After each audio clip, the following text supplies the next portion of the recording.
चुनावी रणनीतिकार प्रशांत किशोर ने नीतीश कुमार पर एक बार फिर से बड़ा हमला बोला है। पीके की जन स्वराज पदयात्रा 77वें दिन शिवहर पहुंची थी, जहां प्रशांत किशोर ने मुख्यमंत्री नीतीश कुमार पर एक के बाद एक कई हमले बोले। उन्होंने कहा कि नीतीश ने तेजस्वी के नेतृत्व में चुनाव लड़ने का ऐलान कर यह स्वीकार कर लिया कि जेडीयू और उनके चेहरे पर चुनाव नहीं जीता जा सकता है। उन्होंने कहा कि लालू प्रसाद यादव और नीतीश कुमार के शासनकाल में बिहार का लगभग 25 लाख करोड़ रुपए दूसरे राज्य में चला गया। साथ ही प्रशांत किशोर ने नीतीश कुमार के उस बयान पर भी निशाना साधा जिसमें उन्होंने 2025 में चुनाव तेजस्वी यादव के नेतृत्व में लड़ने का ऐलान किया। प्रशांत यही नहीं रुके, उन्होंने कहा कि नीतीश कुमार अपनी विश्वसनीयता खो चुके हैं, उम्र उन पर हावी है और वे सामाजिक और राजनीतिक तौर पर हताश हो चुके हैं, इसलिए इस तरह का बयान दे रहे हैं। बिहार उनकी जागीर नहीं है, नीतीश कुमार की विश्वसनीयता प्रधानमंत्री बनने लायक नहीं है, जेडीयू डूबता हुआ जहाज है।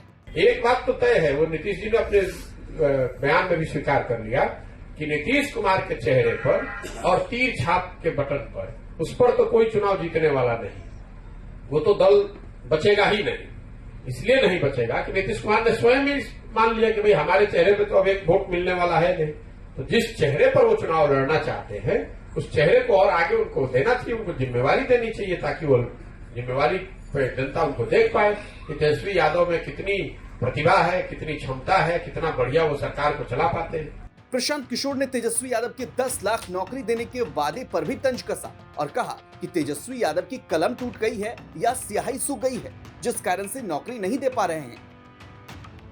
बीते दिन बिहार के लोगों ने जरूर देखा कि बीटेट और सीटेट पास किए गए लड़कों को डाकबंगला चौराहों पर किस तरीके से दौड़ाकर पीटा गया था। इन नेताओं को अगर 10 लाख नौकरी देनी होती तो बीटेट सीटेट पास शिक्षकों को नौकरी एक कलम से दे दी होती।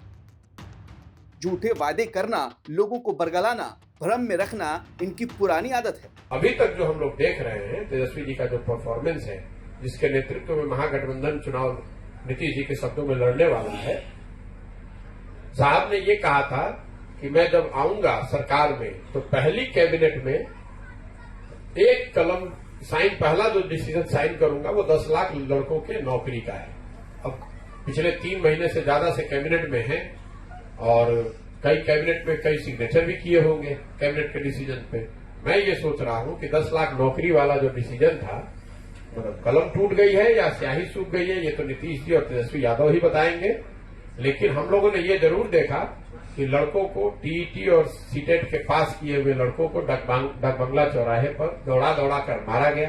अगर आप 10 लाख लोगों को नौकरी देने की बात कर रहे हैं तो इससे आसान तो कोई तरीका ही नहीं है। बिहार में शिक्षकों की भारी कमी है। बता दें कि अब तक पदयात्रा के जरिए प्रशांत किशोर करीब 850 किलोमीटर से ज्यादा पैदल चल चुके हैं। इनमें से 550 किलोमीटर की अधिक पश्चिमी चंपारण में उनकी पदयात्रा हुई थी और पूर्वी चंपारण में अब तक 300 किलोमीटर से अधिक वो पैदल चल चुके हैं। शिवहर में वे लगभग 8 से 10 दिन रुकेंगे और अलग अलग गांव में जाएंगे। अपनी यात्रा में पीके जिस तरह से नीतीश पर हमला कर रहे हैं, कहा जा रहा है कि आने वाले चुनाव में उनकी भूमिका अहम रहने वाली है। ब्यूरो रिपोर्ट, बिहार तक।